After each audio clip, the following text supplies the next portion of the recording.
ಇವುಗಳಲ್ಲಿ ಭಾರತದ ಜಾತ್ಯತೀತ ಭಾರತ ಒಂದು ಜಾತ್ಯತೀತ ಅಂತ ತಿಳಿಸುವಂತಹ ಅಂಶ ಯಾವುದು? ನೋಡಿ, ಮೂಲಭೂತ ಹಕ್ಕು, ಪೀಠಿಕೆ, 9ನೇ ಸೂಚಿ, ರಾಜ್ಯ ನೀತಿ ನಿರ್ದೇಶಕ ತತ್ವಗಳು.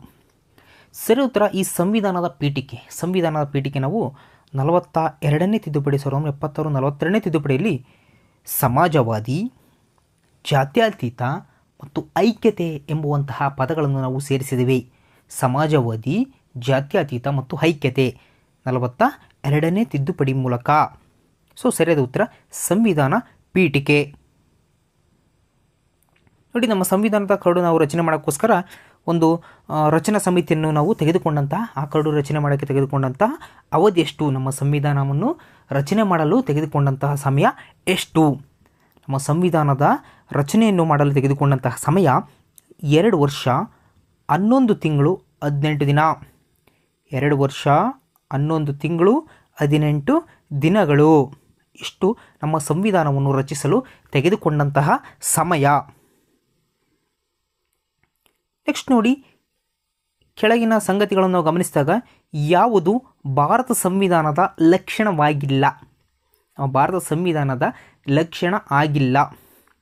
ಲಿಖಿತ ಸಂವಿಧಾನ, ಸ್ವತಂತ್ರ ನ್ಯಾಯಾಂಗ, ಅಧ್ಯಕ್ಷೀಯ ಸರ್ಕಾರ, ಭಾಗಶಃ ನಮ್ಯ, ಭಾಗಶಃ ಅನಮ್ಯ, ಪಾರ್ಷಿಯಲಿ ಫ್ಲೆಕ್ಸಿಬಲ್, ಪಾರ್ಷಿಯಲಿ ರಿಜಿಡ್ ಅಂತ. ಈ ಸರಿಯಾದ ಉತ್ತರ ಅಧ್ಯಕ್ಷೀಯ ಸರ್ಕಾರ. ಕೆಳಗಿನ ಸಂಗತಿಗಳಲ್ಲಿ ನಾವು ಗಮನಿಸಿದರೆ ಈ ಅಧ್ಯಕ್ಷೀಯ ಸರ್ಕಾರ ಎನ್ನುವುದು ನಮ್ಮ ಭಾರತೀಯ ಸಂವಿಧಾನದ ಲಕ್ಷಣ ಆಗಿಲ್ಲ. ಅಧ್ಯಕ್ಷೀಯ ಸರ್ಕಾರ. ನೆಕ್ಸ್ಟು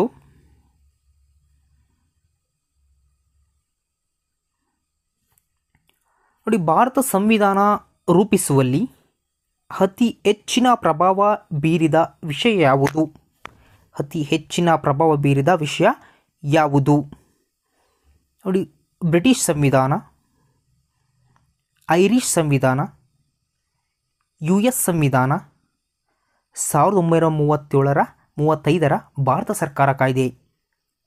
ಸರಿಯಾದ ಉತ್ತರ 1935ರ ಭಾರತ ಸರ್ಕಾರ ಕಾಯ್ದೆ.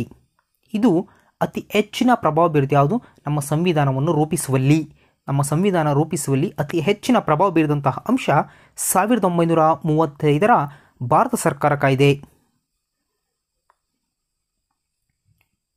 ನೋಡಿ, ಮೂಲಭೂತ ಹಕ್ಕುಗಳ ರಕ್ಷಣೆಗಾಗಿ ನಾಗರಿಕರು ಸಂವಿಧಾನ ಪರಿಹಾರ ಹಕ್ಕು ಪಡೆಯಲು 32ನೇ ವಿಧಿ ಅನ್ವಯ ಅರ್ಜಿ ಸಲ್ಲಿಸಬಹುದಾದ, ಅಂದರೆ ರಿಟ್ ಅರ್ಜಿಗಳು ಅಂತ ಕರಿತೀವಲ್ಲ, 5 ರಿಟ್ ಅರ್ಜಿಗಳಿವೆ.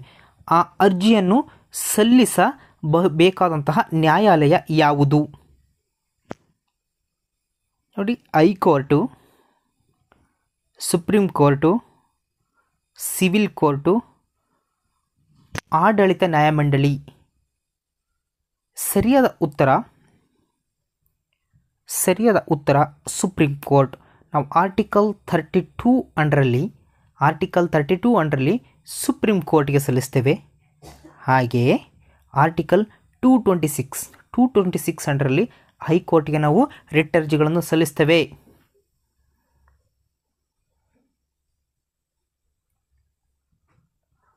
ರಾಷ್ಟ್ರಪತಿ ಚುನಾವಣೆಗೆ ಸಂಬಂಧಿಸಿದ ಚುನಾವಣಾ ತಕರಾರು ಅರ್ಜಿಗಳನ್ನು ಇತ್ಯರ್ಥಪಡಿಸುವವರು ಯಾರು? ನೋಡಿ, ಚುನಾವಣಾ ಆಯೋಗ, ದೆಹಲಿ ಹೈಕೋರ್ಟು, ಸುಪ್ರೀಂ ಕೋರ್ಟು, ಪ್ರಶ್ನಿಸುವಂತಿಲ್ಲ. ಸರಿಯಾದ ಉತ್ತರ ಸುಪ್ರೀಂ ಕೋರ್ಟು. ರಾಷ್ಟ್ರಪತಿ ಚುನಾವಣೆಗೆ ಸಂಬಂಧಪಟ್ಟಂತಹ ಚುನಾವಣೆ ಯಾವುದೇ ತಕರಾರಿದ್ದರೆ ಅದನ್ನು ಈ ಸುಪ್ರೀಂ ಕೋರ್ಟ್ನವರು ಇತ್ಯರ್ಥಪಡಿಸ್ತಾರೆ. ಇದಕ್ಕೆ ಚುನಾವಣಾ ಆಯೋಗ ಕೈ ಹಾಕುವಂತಿಲ್ಲ ಅಥವಾ ಯಾವುದೇ ಹೈಕೋರ್ಟ್ಗಳು ಅಥವಾ ಪ್ರಶ್ನಿಸುವಂತಿಲ್ಲ ಅನ್ನೋದು ತಪ್ಪೆಯ. ಪ್ರಶ್ನಿಸಬೇಕಾಗುತ್ತೆ, ಅದನ್ನು ಸುಪ್ರೀಂ ಕೋರ್ಟು ಪ್ರಶ್ನಿಸುತ್ತೆ.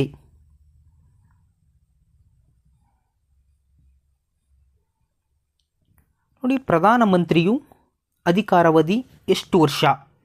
ಪ್ರಧಾನಮಂತ್ರಿ ಅಧಿಕಾರಾವಧಿ ಆಪ್ಷನ್ಸ್ಗಳು ನೋಡಿ, ಲೋಕಸಭೆಯಲ್ಲಿ ಬಹುಮತ ಹೊಂದಿರುವವರೆಗೆ ರಾಷ್ಟ್ರಪತಿಯ ನಿರ್ಧಾರ ಅವಲಂಬಿತವಾಗಿರುತ್ತೆ, 5 ವರ್ಷ. ಕೇಂದ್ರ ಸಚಿವ ಸಂಪುಟದಲ್ಲಿ ಬಹುಮತ ಇರುವವರೆಗೆ, ಇಲ್ಲಿ ಸರಿಯಾದ ಉತ್ತರ ಲೋಕಸಭೆಯಲ್ಲಿ. ಇವರು 5 ವರ್ಷಗಳ ಕಾಲ ಚುನಾಯಿತರಾಗಿದ್ದರೂ ಸಮೇತ ಲೋಕಸಭೆಯಲ್ಲಿ ಇವರೇಂದ್ರ ಬಹುಮತವನ್ನು ಕಳ್ಕೊಂಡ್ರೆ ಒಂದೇ ವರ್ಷಕ್ಕೂ ಸಮೇತ ಇವರು ಅಧಿಕಾರ ಬಿದ್ದೋಗ್ಬೋದು. ಸೊ 5 ವರ್ಷ ಮ್ಯಾಕ್ಸಿಮಮ್ 5 ವರ್ಷದವರೆಗೆ ಹಾಗೂ ಲೋಕಸಭೆಯಲ್ಲಿ ಬಹುಮತ ಹೊಂದಿರುವವರೆಗೆ ಆಪ್ಷನ್ ಸಿ ಸರಿಯಾದ ಉತ್ತರ. ನೋಡಿ, ಒಂದು ಮಸೂದೆ ಆರ್ಥಿಕ ಮಸೂದೆ ಎಂದು ತೀರ್ಮಾನಿಸುವವರು ಯಾರು? ಒಂದು ಮಸೂದೆ ಆರ್ಥಿಕ ಮಸೂದೆ ಎಂದು ತೀರ್ಮಾನಿಸುವವರು ಯಾರು? ನೋಡಿ, ರಾಷ್ಟ್ರಪತಿ, ಕೇಂದ್ರ ಹಣಕಾಸು ಆಯೋಗದ ಅಧ್ಯಕ್ಷ, ಲೋಕಸಭೆ ಸ್ಪೀಕರು, ರಾಜ್ಯಸಭೆ ಅಧ್ಯಕ್ಷ. ಇದಕ್ಕೆ ಸರಿಯಾದ ಉತ್ತರ ಲೋಕಸಭಾ ಸ್ಪೀಕರ್. ಲೋಕಸಭಾ ಸ್ಪೀಕರ್ ಅವರು ಒಂದು ಮಸೂದೆಯನ್ನು ಆರ್ಥಿಕ ಮಸೂದೆ ಅಂತ ತೀರ್ಮಾನಿಸ್ತಾರೆ.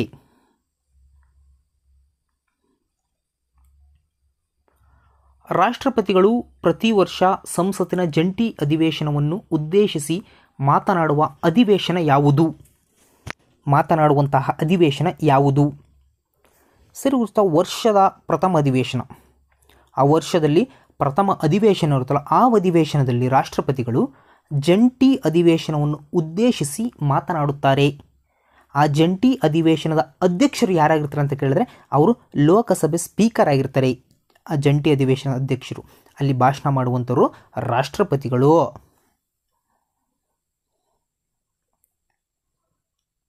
ನೆಕ್ಸ್ಟು, ಭಾರತ ಸಂವಿಧಾನದಲ್ಲಿ 14 ಭಾಷೆಗಳಿದ್ದು, ಮೊದಲು 14 ಭಾಷೆಗಳಿದ್ದು 1967ರಲ್ಲಿ ಸಂವಿಧಾನ ತಿದ್ದುಪಡಿ ಮೂಲಕ ಸೇರ್ಪಡೆಯಾದ ಭಾಷೆ ಯಾವುದು?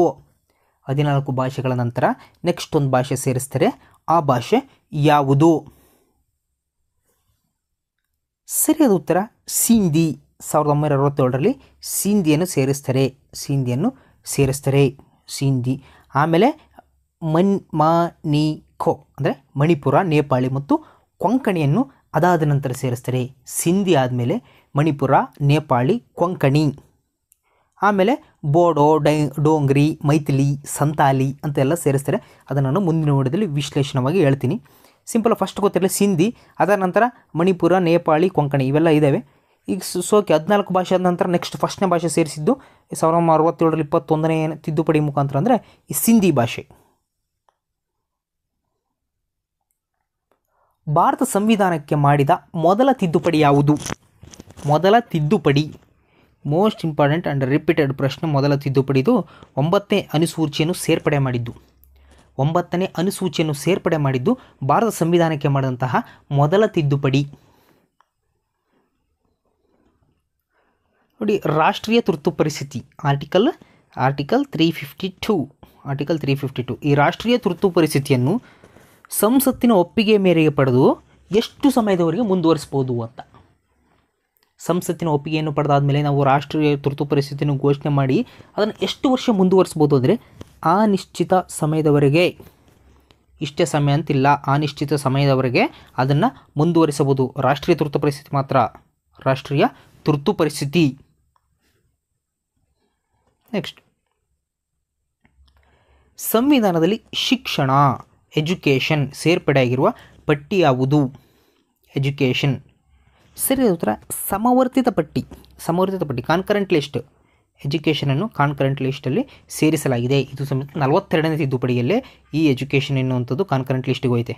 42ನೇ ತಿದ್ದುಪಡಿ ಮುಖ. ಯಾವ ತಿದ್ದುಪಡಿ ಅಂತ ಕೇಳಿದರೆ 42, ಕೇಳಿಲ್ಲ ಯಾವ ಪಟ್ಟಿ ಅಂತ ಕೇಳ್ತಿರೋದು ಸಮವರ್ತಿ ಪಟ್ಟಿ. ಒಂದೊಂದ್ಸಲ ಕನ್ನಡ ಇಂಗ್ಲೀಷ್ ಎರಡರಲ್ಲೂ ಸಮೇತ ಒಂದೇ ಥರ ಆಗ್ತಾನೆ ಅವನು.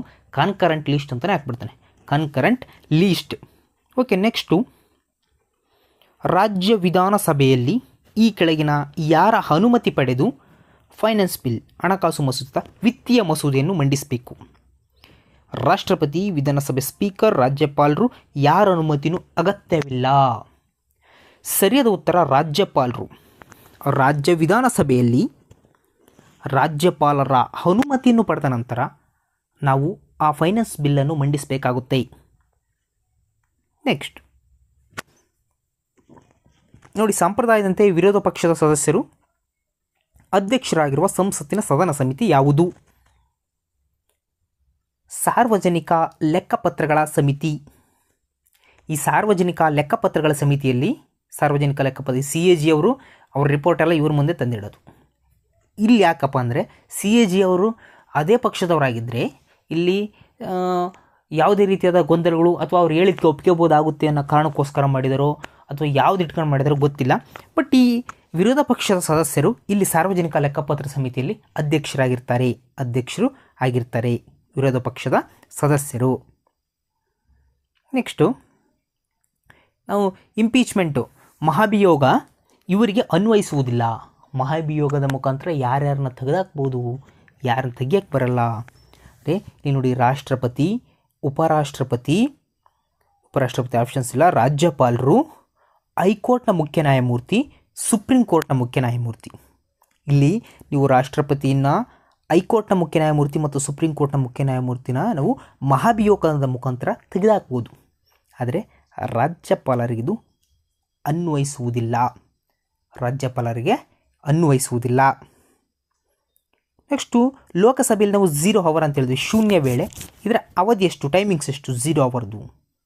45 ನಿಮಿಷ, 60, 30 ನಿಮಿಷ. ಹೀಗೆ 0 ಅವರಿಗೆ ನಿರ್ದಿಷ್ಟವಾದಂತಹ ಒಂದು ಟೈಮ್ ಇಲ್ಲ, ನಿರ್ದಿಷ್ಟವಾದಂಥ ಟೈಮು ಇಲ್ಲ. ಇದು ಲೋಕಸಭೆ ಸ್ಪೀಕರ್ ಅವರ ವಿವೇಚನೆಗೆ ಬಿಟ್ಟಿರುತ್ತೆ. ಆದರೆ ಇದರ ನಿಶ್ಚಿತ ಅವಧಿ ಇರುವುದಿಲ್ಲ. ನೋಡಿ, ಲೋಕಸಭೆ ಅಧಿವೇಶನವನ್ನು ಈ ಒಬ್ಬ ಪ್ರಧಾನಿ ಎದುರಿಸದೇ ಇದ್ದವರು, ಲೋಕಸಭೆ ಅಧಿವೇಶನದಲ್ಲಿ ಪಾರ್ಟಿಸಿಪೇಷನ್ ಮಾಡದಲೇ ಹೋದಂತಹ ಒಬ್ಬ ಪ್ರಧಾನಿಯವರು ಯಾರೋ?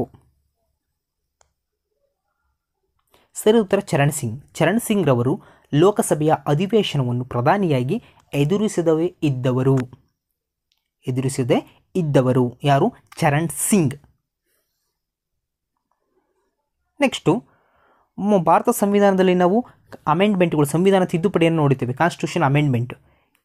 ಇದನ್ನು ನಾವು ಯಾವ ದೇಶದಿಂದ ಎರವಲು ಪಡ್ಕೊಂಡಿದ್ದೇವೆ ಅಂತ, ಈ ಅವಕಾಶವನ್ನು ನಾವು ಯಾವ ದೇಶದಿಂದ ಆಯ್ಕೆ ಮಾಡಿಕೊಂಡಿದ್ದೇವೆ ಅಥವಾ ಯಾವ ದೇಶದಿಂದ ನಾವು ಎರವಲು ಪಡೆದುಕೊಂಡಿದ್ದೇವೆ ಅಂದರೆ ಸಂವಿಧಾನ ತಿದ್ದುಪಡಿಯನ್ನು ದಕ್ಷಿಣ ಆಫ್ರಿಕಾದಿಂದ ನಮ್ಮ ಸಂವಿಧಾನ ತಿದ್ದುಪಡಿಯನ್ನು ನಾವು ಎರವಲು ಪಡೆದುಕೊಂಡಿದ್ದೇವೆ. ಭಾರತ ಸಂವಿಧಾನದ ಪೀಠಿಕೆಯಲ್ಲಿ ಈ ಕೆಳಗಿನ ಯಾವ ಅಂಶ ಅಡಕವಾಗಿಲ್ಲ? ಸಂವಿಧಾನ ಪೀಠಿಕೆಯಲ್ಲಿ ನೋಡಿ, ವಿಚಾರ ಸ್ವಾತಂತ್ರ್ಯ, ಆರ್ಥಿಕ ಸ್ವಾತಂತ್ರ್ಯ, ನಂಬಿಕೆಯ ಸ್ವಾತಂತ್ರ್ಯ, ಅಭಿವ್ಯಕ್ತಿ ಸ್ವಾತಂತ್ರ್ಯ. ವಿಚಾರ ಸ್ವಾತಂತ್ರ್ಯ, ಆರ್ಥಿಕ ಸ್ವಾತಂತ್ರ್ಯ, ನಂಬಿಕೆಯ ಸ್ವಾತಂತ್ರ್ಯ, ಅಭಿವ್ಯಕ್ತಿಯ ಸ್ವಾತಂತ್ರ್ಯ. ಗೆಳೆಯರೆ, ಈ ಪ್ರಶ್ನೆಗೆ ಸರಿಯಾದ ಉತ್ತರವನ್ನು ಕಾಮೆಂಟ್ ಬಾಕ್ಸಲ್ಲಿ ಕಾಮೆಂಟ್ ಮಾಡಿ. ಇದಕ್ಕೆ ಸರಿಯಾದ ಉತ್ತರವನ್ನು ನಾನು ಮುಂದಿನ ವಿಡಿಯೋದಲ್ಲಿ ನೀಡುತ್ತೇನೆ. ಧನ್ಯವಾದಗಳು.